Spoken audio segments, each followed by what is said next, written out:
My name is Rose Wilde. We are here in Los Angeles. I run a bakery called Red Bread. I am the chef and the owner. Red Bread has been around here in Los Angeles since 2011, serving whole grain from the market baked goods. It's been really fun to explore more flavors and structure and be a part of people's beautiful weddings and events. I really like to work with nature, and so I'll be pulling herbs in or flowers. I want to bring the sense of joy and gossamer and etherealness and remind you that this is something that you're going to consume. As beautiful as it is, it's going to be gone in a minute. A prune, I think, has gotten this bad rap as being a snack for old ladies and old grandpas. But I always thought they were so delicious. They're so juicy and naturally sweet. They have these flavors of caramel and molasses to them to me.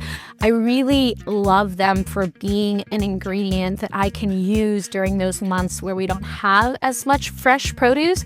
And I think prunes are just a total dreamboat for that area. And people love plums and should remember that a prune is just aged like fine wine, like a plum. So I just think that they should get so much more love. They're so much more versatile than people initially think.